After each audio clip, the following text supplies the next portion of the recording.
माँ सरस्वती का छाया चित्र पर माल्यार्पण करेंगे और दीप प्रज्वलित करेंगे।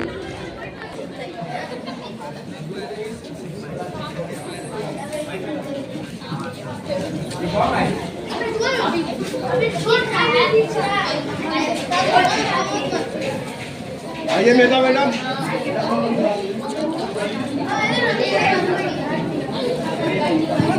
सभी शिक्षकगण भी आ जाए, मंच पर आ जाए।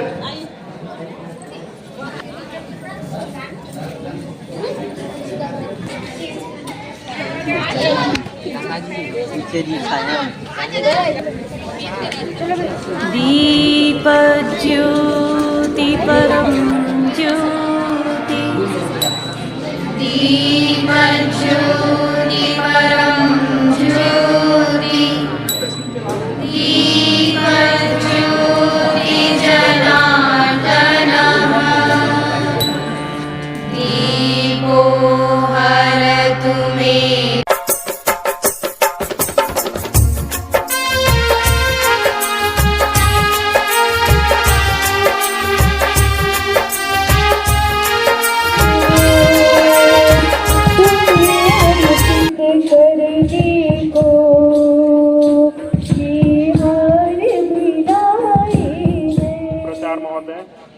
तहसीलदार महोदय, डॉक्टर मैडम एवं उपस्थित समस्त अतिगण, सबको मेरा नमस्कार।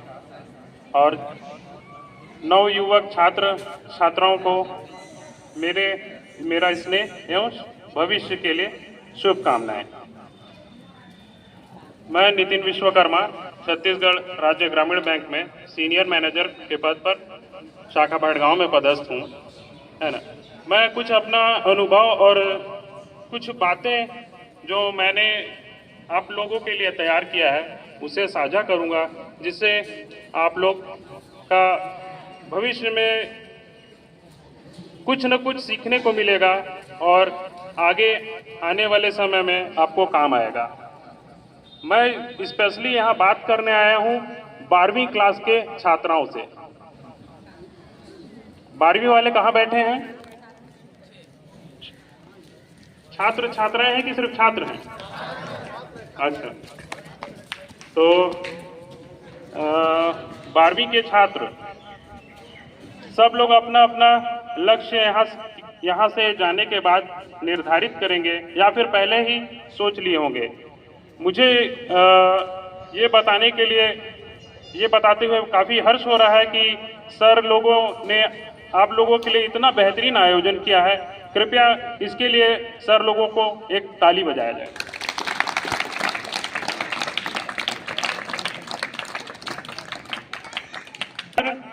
कृपया मेरी कुछ बातों को ध्यान से देखें, है ना, और अपने जीवन में अमल करेंगे। और यहाँ पर जितने छात्र बैठे हैं सबका लक्ष्य एक नहीं होगा, क्योंकि सब छात्र अलग अलग परिवेश, अलग अलग सामाजिक माहौल और अलग अलग लक्ष्य को लेकर यहाँ बैठे हैं, जो आगे उसको मुकम्मल करेंगे।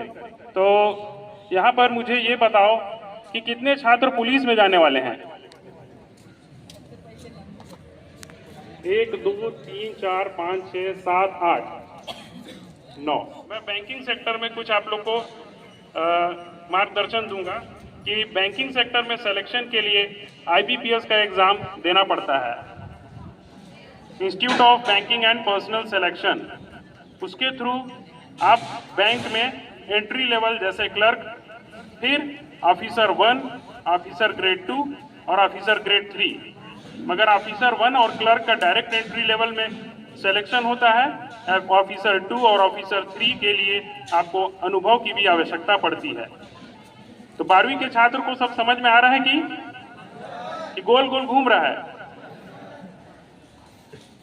अच्छा, मेरे को ये बताओ तुम्हारे हीरो कौन है? मेरे को पीछे वाला वो लड़का बताए जो काली टोपी के पीछे बैठा है। हाँ बताओ बताओ, खड़े होके बताओ। हाँ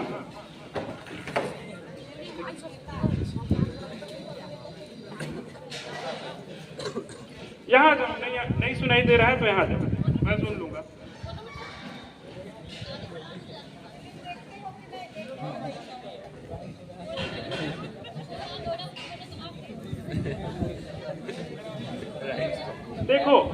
अपना हीरो जो है फिल्मी दुनिया वालों को कभी मत रखें। फिल्मी दुनिया वाला जो हीरो है वो फेक हीरो है, वो रियलिटिक नहीं है। जैसे सलमान खान को हम देखते हैं कि वो कुछ भी तोड़ देता है, फोड़ देता है, मगर वास्तविकता ये है कि वो कई बॉडीगार्ड लेके अगर पानी पूरी भी खाना है या नारियल पानी भी पीना है तो कम से कम 10 बॉडीगार्ड उसके साथ निकलते हैं। तो वो रियल हीरो नहीं है। रियल हीरो हमारे हैं, जैसे सेना में है ना, हम अभिनंदन को तो जानते ही होंगे, है ना। और अभी तो CS करके आ गए हैं और भी कुछ अधिकारी। और जैसे अभी एक खिलाड़ी में मैं बता रहा हूं, अपना हीरो बनेगा, अपना नया हीरो है, बहुत ही गरीब परिवार से है, यशस्वी जायसवाल, जानते हैं बच्चे। तो करना है। और कितने लोगों ने 12th फेल देखा है? मैं सभी 12वीं कक्षा वाले छात्रों से यही अनुरोध करूंगा कि वो 12th फेल जरूर देखें। वो काफी प्रेरणादायक मूवी है। उसमें जो IPS ऑफिसर मनोज कुमार बनते हैं वो चंबल के रहने वाले रहते हैं। वहां पर पास होना भी बहुत मुश्किल रहता है, बिना चीटिंग के 12th पास भी नहीं हो सकता आदमी। मगर उस जगह से वो कितना परिश्रम किया है वो पूरा दिखाया है उस पिक्चर में। उसको जरूर देखेंगे, वो एक प्रकार का बहुत अच्छा मोटिवेशन आप लोग को देगा। रियल तो मैं बैंकिंग सेक्टर के हिसाब से बता रहा था कि बैंकिंग में IBPS के थ्रू क्लरिकल, फिर ऑफिसर ग्रेड में सिलेक्शन होके फिर आगे अनुभव के बाद आपको प्रमोशन मिलता है।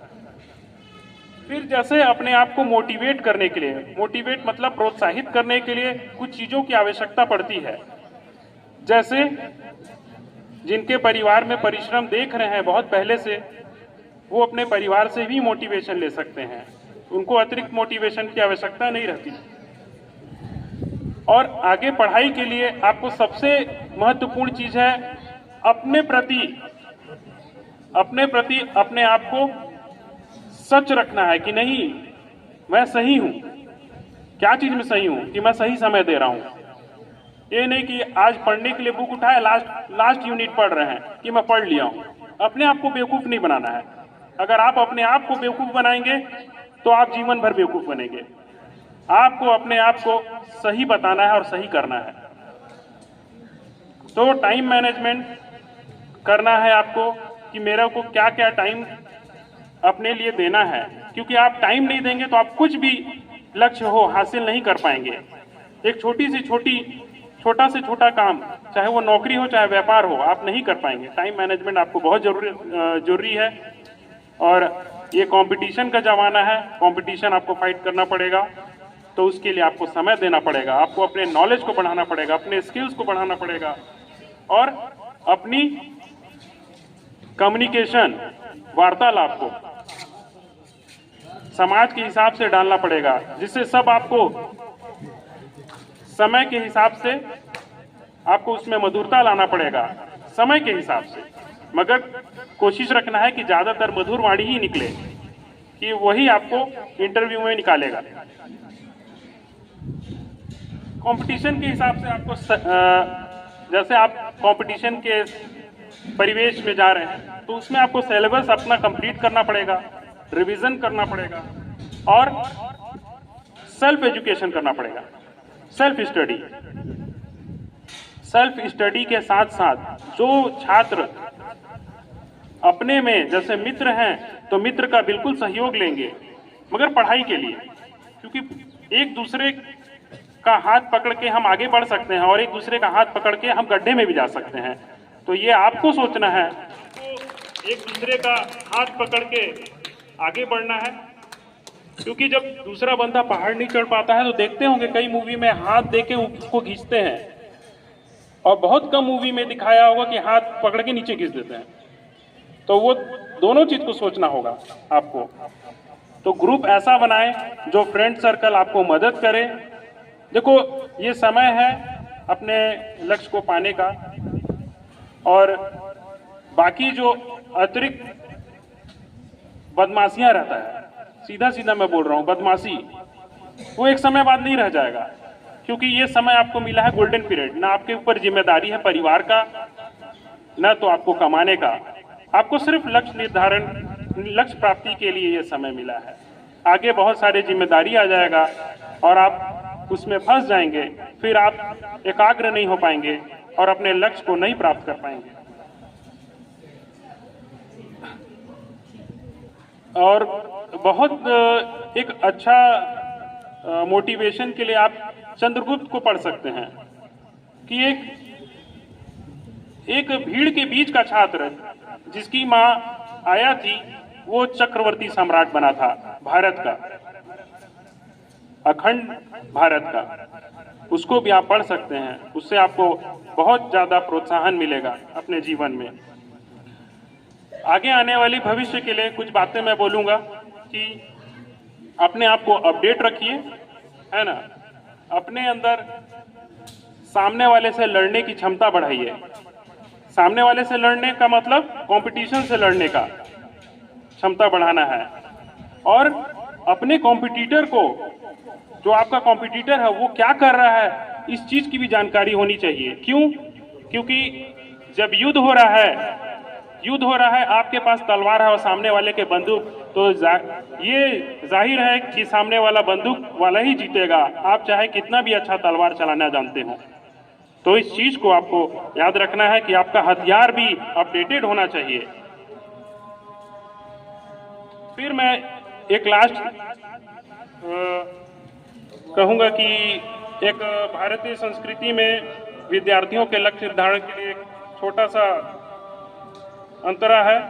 काक चेष्टा बको ध्यानम स्वानिंद्रा तथैव च अल्पहारी गृह त्यागी विद्यार्थी पंचलक्षणम। इसी के साथ मैं अपनी वाणी को विराम देता हूं। धन्यवाद। मेरा नमस्कार। जैसे आप सबको मेरा परिचय बता ही दिए हैं, फिर भी मैं अपनी तरफ से बताना चाहूँगा। मेरा नाम शिवनारायण राठिया है। मैं नायब तहसीलदार के पद पे हूँ। अभी वर्तमान में प्रभारी तहसीलदार के रूप में बड़गांव तहसील में पदस्थ हूँ। सबसे पहले मैं सभी विद्यार्थियों को बहुत बहुत बधाई और शुभकामनाएं देना चाहता हूँ, जो आपके लिए आपके शिक्षकों ने आपके लिए मोटिवेशनल और कैरियर गाइडेंस का जो प्रोग्राम रखा है, बिल्कुल इसका आप लोग जितना भी वक्ता है उनका बातों को आप ध्यान से सुनेंगे और उसको आप लोग फॉलो करेंगे। एक ज़माना रहता था जब हम लोग पढ़ाई करते थे, हमको कोई कुछ बताने वाला नहीं रहता था, क्या करना है कैसे करना है। हम लोग अपने सीनियरों को देखते थे और उसी के हिसाब से आगे बढ़े हैं। हम लोग ऐसी ही औपचारिक बातचीत करेंगे आप लोगों से। सबसे पहले ये बताइए, अच्छा पीछे वाले बैठ जाओ ना, सामने आ जाइए, पीछे वाले मत खड़े रहो। ये बताइए आप लोग कितने स्टूडेंट हैं जो अपने कैरियर को लेके, है ना, आप एक लक्ष्य निर्धारित कर लिए हैं कि मुझे भाई इस फील्ड में जाना है, मुझे डॉक्टर बनना है, मुझे इंजीनियर बनना है, किसी को नेता बनना है, किसी को और कुछ बनना है। हाथ खड़े करके बताएंगे एक बार। कितने ऐसे हैं जो अपने लक्ष्य निर्धारित कर लिए हैं?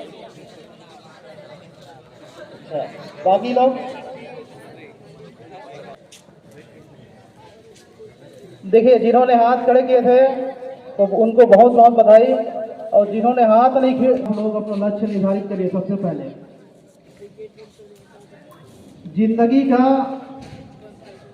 कोई भी क्षेत्र रहे, हम लोग को अपना लक्ष्य पता होना बहुत जरूरी है।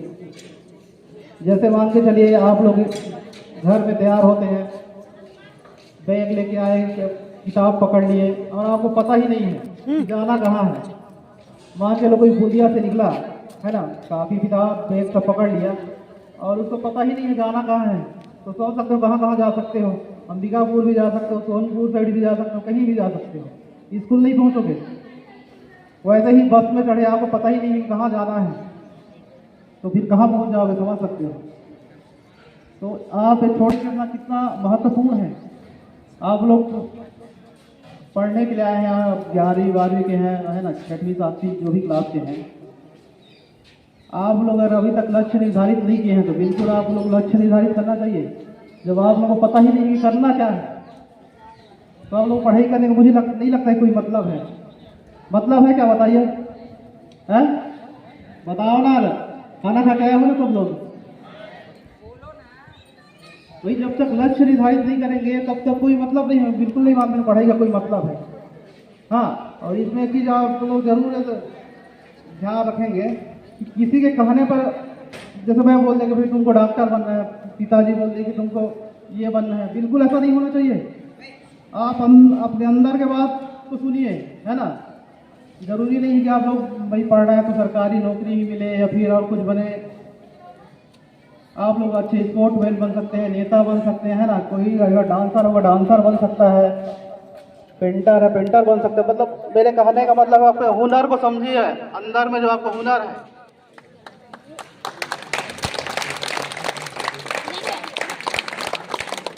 नितिन सर को देंगे।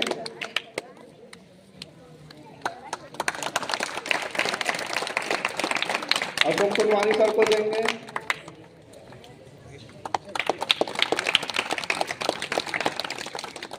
साक्षी,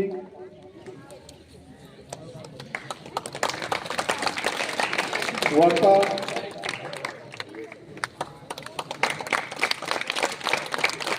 बहुत दीजिए। अशोक कुलवानी सर को आमंत्रित करता हूं हमारे बच्चों के लिए 2 शब्द मार्गदर्शन स्वरूप। बहुत धन्यवाद पांडे सर। परम सम्माननीय प्रभारी प्रिंसिपल सर, उपस्थित हमारे अतिथि राठिया साहब, नायब तहसीलदार डॉक्टर साक्षी सोनी बिटिया और हमारे स्कूल शासकीय उच्चतर माध्यमिक विद्यालय भटगांव के समस्त शिक्षक गण, साथ ही साथ इस क्रिएटिव चीज को आयोजन करने में अहम योगदान देने वाले हमारे नवाचारी शिक्षक पंकज राय और पांडे सर, आप लोगों ने हम लोगों को अवसर दिया, इसके लिए बहुत बहुत धन्यवाद देना चाहूँगा आप लोगों को। प्यारे बच्चों, जैसा कि हमारे पूर्व वक्ता तहसीलदार साहब ने एक चीज कहा कि लक्ष्य यदि आप निर्धारित नहीं करेंगे तो कहीं भी पहुंच नहीं पाएंगे। एक किसी विद्वान ने कहा है कि पेंडुलम समझते हैं प्यारे बच्चों? पेंडुलम क्या होता है? पेंडुलम, लक्ष्यहीन जो विद्यार्थी होते हैं ना, पेंडुलम की भांति होते हैं। या लक्ष्यहीन विद्यार्थी या व्यक्ति सिर्फ पेंडुलम क्या है? जो दीवाल घड़ी रहता है ना, तो जो हिलता है ना, उसी को पेंडुलम कहते हैं। तो पेंडुलम चलने का प्रयास तो करता है बहुत, लेकिन उसके पास लक्ष्य नहीं होने के कारण पहुंचता नहीं है कहीं पर। तो आप लोग सबसे पहले अपना एक लक्ष्य निर्धारित करिए और लक्ष्य निर्धारित करने के बाद उस लक्ष्य के प्रति ईमानदारी से, समर्पण से आप उस पर मेहनत करिए। मैं आप लोगों को एक चीज बताना चाहूंगा बेटा कि आप लोग जब समय का कदर करेंगे तभी समय आपको कदर करेगा। समय का आप लोग कदर करना सीखिए, कद्र करिए। आप कोई भी ऐसा ही अवलोकन करने के लिए कभी मत बैठिए, एक तैयारी करके बैठिए और तैयारी करने के बाद जब रिजल्ट आता है तो हम जो है यदि 0.5 नंबर से भी पीछे हटते हैं तो हम क्या कहते हैं? ओह, काश थोड़ा सा और मेहनत कर लिया होता। इन चीजों को जो है हमारे बीच में उपस्थित साक्षी बिटिया भली भांति जानती हैं, क्योंकि नीट में नंबर से यदि कोई बच्चा पिछड़ता है तो वही सोचता है कि काश एक क्वेश्चन मेरा और सही हो गया रहता तो शायद मैं आज जो है गवर्नमेंट मेडिकल कॉलेज का स्टूडेंट रहता। आप लोग बिल्कुल प्रयास करिए, समय को साथ में लेके चलिए। साथ में लेके जब समय को चलेंगे तो समय आपको इस ऊंचाई तक पहुंचाएगा कि आप कल्पना नहीं कर सकते। मैं अपना परिचय देना चाहूंगा। मैं अशोक कुमार सोनवानी, कृषि विकास अधिकारी के पद में सूरजपुर में पदस्थ हूं और विगत 25 साल से कृषि विभाग में सेवा दे रहा हूं अपना। मुझे जो है कृषि विभाग के फील्ड में क्या क्या संभावनाएं हैं अभी बच्चों के लिए, उस पे अपना वक्तव्य देने के लिए कहा गया है। मैं आप लोगों को बताना चाहूंगा, कृषि फील्ड में जाने के लिए मुख्य रूप से बायोलॉजी के स्टूडेंट, मैथ के स्टूडेंट और एग्रीकल्चर के स्टूडेंट पात्र होते हैं। बताना चाहूंगा कि जो एग्रीकल्चर के स्टूडेंट हैं उनके लिए जो परीक्षा आयोजित की जाती है उनका सब्जेक्ट होता है AG1, AG2 और AG3। 12वीं के बच्चे और साथ ही साथ 11वीं के बच्चों को मैं आग्रह करूंगा कि आप लोग बहुत गंभीरता से सुने, क्योंकि आप लक्ष्य निर्धारित करेंगे और यदि आपको लगता है कि एग्रीकल्चर फील्ड में जाना है तो आप लोगों को यह भी बताना चाहूंगा, देश के जो रोजगार या जॉब कह लें उसमें का 50% एग्रीकल्चर फील्ड में है। एग्रीकल्चर फील्ड में 50% जॉब या रोजगार की संभावनाएं है। और एग्रीकल्चर का छात्र यदि BSc AG करता है या BSc ऑनर्स करता है या प्लांट ब्रीडिंग से वो BSc करता है तो उसके लिए इतनी संभावना है कि हम कह नहीं सकते कि आज जो एग्रीकल्चर से लेकर BSc या MSc या PhD किया हुआ छात्र किस स्तर पर पहुंच सकता है। तो जो हमारे एग्रीकल्चर के छात्र होते हैं उनके लिए AG1, AG2 और AG3 ये 3 सब्जेक्ट। AG1 का मतलब है कृषि विज्ञान के तत्व एवं गणित। दूसरा जो AG2 है क्रॉप प्रोडक्शन एवं हॉर्टिकल्चर और तीसरा सब्जेक्ट है एनिमल हस्बेंड्री और पोल्ट्री फार्म। ये 3 सब्जेक्ट में एग्रीकल्चर के जो छात्र होते हैं वो परीक्षा देते हैं। और दूसरा जो फैकल्टी के बच्चे हैं, जैसे हमारे मैथ के बच्चे हैं, मैथ के लिए मैथ वाले बच्चे हैं तो उनको फिजिक्स, केमिस्ट्री और मैथ से परीक्षा देना पड़ेगा। और तीसरा जो बायोलॉजी के बच्चे हैं वो जो है केमिस्ट्री, फिजिक्स और बायोलॉजी से परीक्षा देंगे। लेकिन वरीयता जो बनती है, जो रैंक होता है वो जो है सभी विषयों का एक समान बनता है। रैंक जो बनता है वो एक समान बनता है और उसी के आधार पर फिर कॉलेजेस आवंटित किए जाते हैं। आप लोगों को बताना चाहूंगा इस फील्ड का जो महत्व है उसके संबंध में। जो हमारा पंचवर्षीय योजना 31 मार्च 2017 को खत्म हुआ, उसी समय हर विकास खंडों में 2 एग्रीकल्चर हायर सेकेंडरी के स्कूल और प्रत्येक जिला में एक एग्रीकल्चर कॉलेज का लक्ष्य रखा गया था, जो लगभग हमारे छत्तीसगढ़ में पूर्ण होने जा रहा है। तो मैं इस संभावनाओं को आप लोगों को और अवगत कराना चाहूंगा। इसमें जो है आप परीक्षा देते हैं, रैंक अच्छा आता है, गवर्नमेंट कॉलेज मिलता है, तो आप ये 4 साल का कोर्स होता है जिसको प्रोफेशनल कोर्स की श्रेणी में रखा गया है। और प्रोफेशनल कोर्स, और आप लोगों को एक चीज गंभीरता से बताना चाहूंगा, जो BSc AG किया हुआ है कोई छात्र, उसको भी अब केंद्र सरकार के द्वारा एग्रीकल्चर मिनिस्ट्री से आप डॉक्टर शब्द आप अपने नाम के सामने में लिखने की पात्रता रखते हैं। ये जो नोटिफाइड है, अधिसूचित है, मतलब आप BSc AG किए हुए हैं तो आप अपने नाम के सामने में डॉक्टर लगा सकते हैं। कई राज्यों में इसका इम्प्लीमेंटेशन हो गया है, कई राज्य अभी बचे हुए हैं। तो आप जो है BSc करते हैं 4 साल, BSc करते हैं, इसके बाद में आपका आगे CET टेस्ट देकर आप MSc कर सकते हैं। कॉमन इंटरेस्ट टेस्ट होता है जो राज्य लेवल पे, साथ ही साथ में आप JRF के थ्रू, जूनियर रिसर्च फेलोशिप के थ्रू आप जाके बाहर के कॉलेजों में MSc कर सकते हैं। अब MSc करने के बाद में आपको आगे का जो ब्रॉड रूप से आपके पास में एक फ्यूचर दिखने लगता है। और साथ ही साथ में उसके बाद में आप नेट क्लियर कर सकते हैं। नेट करने के बाद में PhD भी कर सकते हैं। अब आपको इसमें जो स्कोप की संभावनाएं हैं उसको मैं बताना चाहूंगा। जैसे कोई BSc AG कर लिया या BSc ऑनर्स कर लिया एग्रीकल्चर से, तो उसको जो है हमारे जो एग्रीकल्चर डिपार्टमेंट जो न्यूनतम और फील्ड लेवल का अधिकारी है, ग्रामीण कृषि विस्तार अधिकारी होता है, रूरल एग्रीकल्चर एक्सटेंशन ऑफिसर, जिसकी भर्ती अभी हुई है, 303 पदों पे निकला था और अभी ही रिजल्ट एक सप्ताह पहले ही आया हुआ है। तो ये जो है पद ग्रामीण कृषि विस्तार अधिकारी, जिसको जो है 4 से 6 ग्राम पंचायत दिए जाते हैं, उसमें वो कार्य करता है।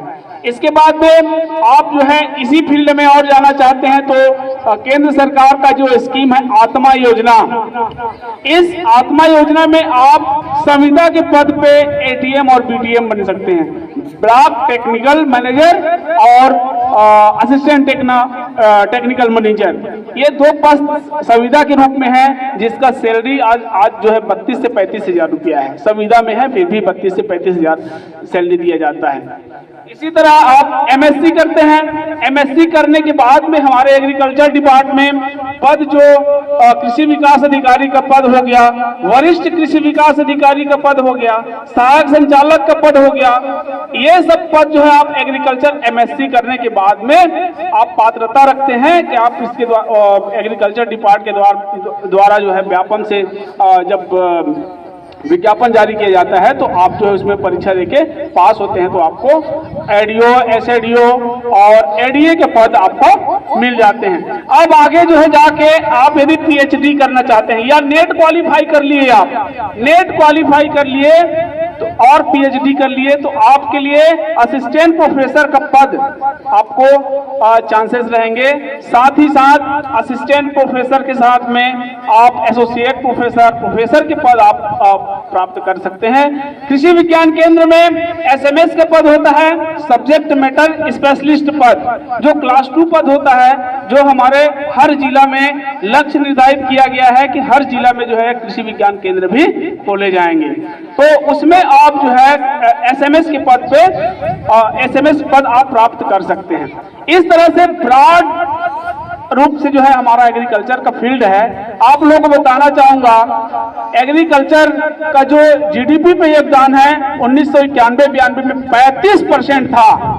GDP समझते हैं आप लोग? 8 के बच्चे हैं, GDP कौन जानता है? बताइए, कोई बच्चे बताओ GDP क्या है? हाँ, क्या बोलो बेटा, बोलो। पीछे से मेरे को मिल गया है वैसे उत्तर। और बताओ कोई? सकल घरेलू उत्पाद। तो सकल घरेलू उत्पाद में 35% अभी जो है धीरे धीरे जनसंख्या वृद्धि के कारण में जो हमारा एग्रीकल्चर लैंड है उसमें जो है बड़े बड़े कल कारखाने और घर का निर्माण होने के कारण अभी वर्तमान में जो 22-23 का जो आंकड़ा है उसमें घटकर 16.91% ही हमारा GDP पे एग्रीकल्चर का योगदान है। इसमें हमको गंभीरता से विचार करने का जरूरत है और एग्रीकल्चर फील्ड में नवाचारी या नया इनोवेशन करने की जरूरत है। आप लोगों को मालूम होगा आज जो है हाइब्रिड का प्रचलन है। चूंकि एग्रीकल्चर डिपार्टमेंट के पास में एक अप्रत्यक्ष रूप से चैलेंज है। हमारे बीच में हमारे संस्था के प्रचार उपस्थित हुए हैं। मैं आग्रह करूंगा कि उनके स्वागत में तालियां बजाएं। तो मैं बताता हूं को एग्रीकल्चर फील्ड में इतना स्कोप है कि आप एग्रीकल्चर से BSc, MSc या PhD करते हैं, नेट क्वालिफाई करते हैं, तो कोई बच्चा ऐसा है नहीं जो आप जो है बेरोजगार बैठेंगे। साथ ही साथ में आप लोगों को यह भी बताना चाहूंगा कि हमारा जो मैं बता रहा था एग्रीकल्चर लैंड कम हो गया धीरे करके, तो GDP पे सीधे असर पड़ा है उसका, क्योंकि हमारा एग्रीकल्चर फील्ड में जो हमारे एग्रीकल्चर फील्ड थे वो जो है कल कारखाने की स्थापना में लग गए। साथ ही साथ में जो विस्तार पूर्वक जो जनसंख्या हमारा बहुत बढ़ रहा है, जिसके कारण जो है गृह निर्माण या अन्य चीजों की स्थापना हो रही है, तो वो जो है एग्रीकल्चर लैंड कम होने के कारण जो है GDP पे हमारा योगदान कम होने लगा। अब मैं एग्रीकल्चर, अच्छा एक चीज और बताना चाहूंगा, शिक्षक भी आप बन सकते हैं एग्रीकल्चर से। एग्रीकल्चर जो स्कूल्स होते हैं उसमें अभी लेटेस्ट न्यूज है कि 150 पद जो है आने वाला है, और इसमें आप एग्रीकल्चर फील्ड में आप एग्रीकल्चर से बीएससी या एमएससी करते हैं तो आपको बीएड करने की जरूरत नहीं है। शिक्षक भर्ती के लिए बीएड कंपलसरी कहा जाता है। अन्य सब्जेक्टों में जैसे आप प्रोफेशनल डिग्री से छोड़ के आप ट्रेडिशनल कॉलेज में आप बीए करते हैं या बीएससी करते हैं, बीकॉम करते हैं तो मस्ट है आपको बीएड करना। लेकिन एग्रीकल्चर से आप बीएससी एमएससी कर रहे हैं तो आपको बीएड उसमें नहीं मांगा जाता है। इस बात को ध्यान में रखें। तो मैं जो है बहुत ज्यादा नहीं बोलूंगा, आप लोग समय को लेके चलें और कंपटीशन की तैयारी करें। वो काश वाली बात नहीं होनी चाहिए कि काश मैं थोड़ा सा और मेहनत करता या करती तो मैं एक अलग मुकाम में रहता या रहती, ऐसा स्थिति निर्मित ना होने दीजिए आप लोग। मैं चंद पंक्ति आप लोगों के लिए लाया हूं जिसको आप लोग ध्यान से सुनेंगे। कोशिश करने वालों की हार नहीं होती, कोशिश करने वालों की हार नहीं होती, लहरों से डरकर नौका पार नहीं होती। कोशिश करने वालों की हार नहीं होती, लहरों से डरकर नौका पार नहीं होती। नन्ही चींटी जब दाना लेकर चलती है, नन्ही चींटी जब दाना लेकर चलती है, चढ़ती है दीवारों पर 100 बार फिसलती है, चढ़ती है दीवारों पर 100 बार फिसलती है।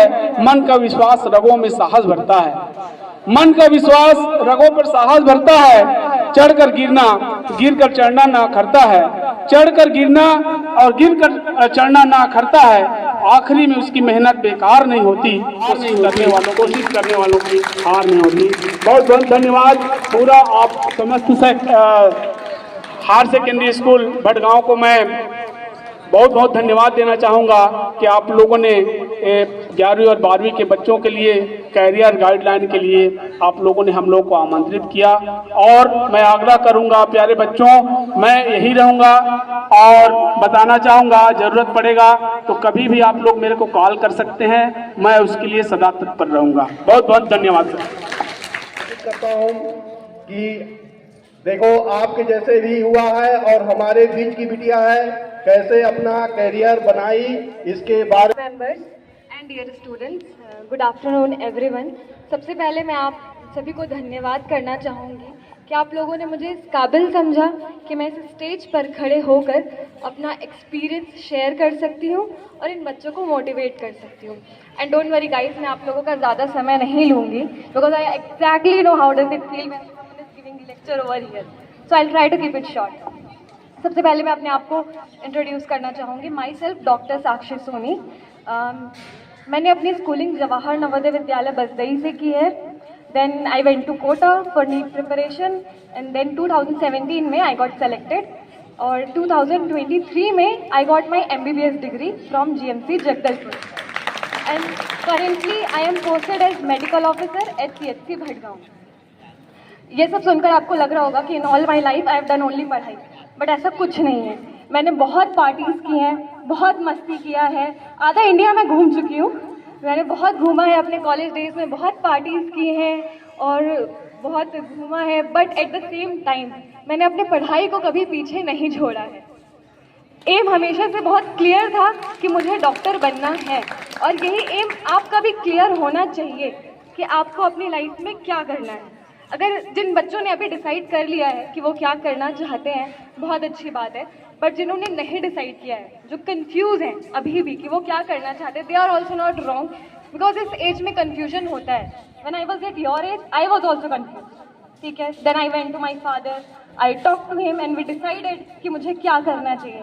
सेम आप भी अपने पेरेंट्स के पास जा सकते हैं, अपने टीचर्स के पास जा सकते हैं, आप उनसे बात कर सकते हैं, आप डिसाइड कर सकते हैं कि आपको क्या करना है अपनी लाइफ में, बिकॉज उनसे बेटर गाइडेंस आपको कोई भी नहीं दे सकता है, ठीक है। आप डिसाइड करें आप क्या करना चाहते हैं and then just go for it. And go for it doesn't mean कि आपको 24 आवर पढ़ाई करनी है, इट मीन्स कि आपका ईच डे प्रोडक्टिव होना चाहिए। आपको हर रोज ऐसा लगना चाहिए कि आज कुछ हमने नया सीखा है, because success doesn't come with one big step, it always comes with multiple small steps and also with enormous risk of failure. So आपको फेलियर से भी नहीं डरना है, ना ही आपको मेहनत करने से डरना है, बस अपने गोल की तरफ with all the dedication and all the perseverance आपको फोकस करना है। और एट लास्ट मैं आपको एक ही बात बोलना चाहूँगी, do not chase temporary happiness, instead create your permanent happiness by chasing your dreams. It means अगर अभी आप टेम्पररी हैप्पीनेस के पीछे भागते हो तो it will give you permanent pain and regrets only. So it's better कि आप अभी जो है अपने पढ़ाई पर फोकस करें, आप अभी उस पर ध्यान दें, अपने गोल को अचीव करें। That's all I want to say. Thank you everyone. I hope you guys get everything you desire. All the very best and till then keep working hard. धन्यवाद सभी बच्चे करें डॉक्टर साक्षी सोनी का, जो आपके ही बीच में है और इन्होंने जो है हमारे बीच से देखो छोटे से जगह पर कैसे अपना करियर इन्होंने बनाया, कैसे फोकस किया। कहने का मतलब ये है कि जब आप लक्ष्य निर्धारित करते हैं तो उस लक्ष्य को प्राप्त करने के लिए आप कैसे करेंगे वो आपके ऊपर निर्भर करता है कि हमको कितना मेहनत करना है, क्योंकि अपने कदम को हम जानते हैं कि हमारा कदम कितना है और कितना चलेंगे तो हमको मंजिल प्राप्त होगी। तो ध्यान रखिए, अपने कदम को नापिए और मंजिल को प्राप्त करिए। बहुत बहुत धन्यवाद साक्षी। अब मैं अभी हमारे स्कूल में चयनित होकर के आई हैं वर्षा हुई के, वो भी अपना साझा करेंगी आपसे कि कैसे उन्होंने अपने मंजिल को प्राप्त किया है।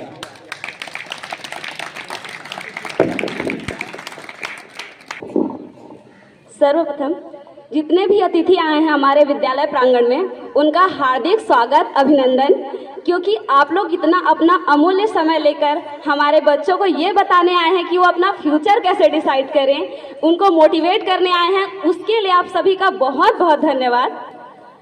तो मेरा जो चयन है अभी हुआ है, ज़्यादा टाइम नहीं हुआ है, 5 मंथ है। अब ये नहीं बोलूँगी कि मैं टीचर के लिए दिन रात पढ़ रही थी तो आप लोग दिन रात पढ़ो, या पहले से डिसाइड करो, क्योंकि इतना सारा फील्ड है ना कि लोगों को इतना कंफ्यूजन होता है कि किस फील्ड में जाएं। अगर कोई डॉक्टर देखते हैं तो सोचते हैं डॉक्टर बन ले, कोई कलेक्टर देखते हैं तो सोचते हैं कितना रुतबा है, कलेक्टर क्यों नहीं बन जाते। स्कूल टाइम में रहते हैं तो सबसे ज़्यादा सोचते हैं कि टीचर बन जाते हैं। तो हर टाइम पे ना गोल्स चेंज होते रहते हैं, लक्ष्य बदलता रहता है, लेकिन इतना ज़्यादा सोचने की जरूरत नहीं है। जब आप 12th करके जाएंगे और डिसाइड नहीं कर रहेंगे तो कैसा लगेगा पता है। जब मैं अपनी बात बता रही हूँ, मैं डिसाइड नहीं की थी कि मेरे को क्या करना है, तो 12th के बाद जैसे खत्म हो गया, रिजल्ट आ गया, मेरे को ऐसा लगता था कि एक अंधेरा सा कमरा है जिसमें मैं अकेले खड़ी हूँ, सब तरफ दरवाजा है। मेरे को पता है कि अगर कौन सा दरवाजा खोलूंगी तो कहाँ जाऊंगी या क्या बनूंगी, लेकिन ना डिसाइड करने में बहुत समय लग गया था। फिर मैं ट्यूशन्स जब पढ़ाने लगी तब मेरे को समझ आया कि मेरे को पढ़ना और पढ़ाना बहुत पसंद। मेहनत कीजिए और जो भी काम आप करते हैं उसको ईमानदारी से कीजिए, क्योंकि अभी आप लोग बहुत ट्रेंडिंग में कुछ चीज चल रहा है, आप देख रहे हैं, प्री वेडिंग फोटोशूट, पता है। तो फोटोग्राफी में जिसको इंटरेस्ट है वो कर सकते हैं, ठीक है। अपने स्किल्स को बढ़ाइए, जरूरी नहीं है कि पढ़ाई के क्षेत्र में ही, ठीक है। और अगर किसी को टीचर बनना हो तो मैं उसका प्रोसेस बता देती हूँ। अभी 2030 से 2 साल का जो बीएड और डीएलएड का कोर्स है वो बंद हो जाएगा, तो उसके लिए अगर आप टीचर बनना चाहते हैं तो 12th के जस्ट बाद प्री बीएड का एग्जाम दीजिए, प्री डीएलएड का एग्जाम दीजिए।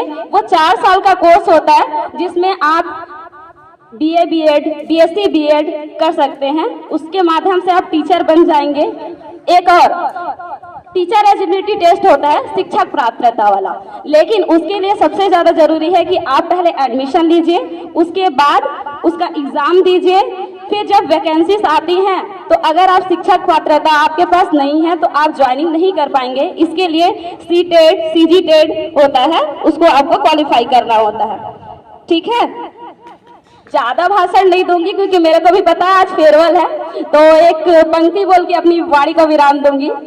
तू रख हौसला वो मंजर भी आएगा, तू रख हौसला वो मंजर भी आएगा, प्यासे के पास चलकर समंदर भी आएगा। थक कर ना हारो मंजिल के मुसाफिर, मंजिल भी मिलेगी और मिलने का मजा भी आएगा। धन्यवाद।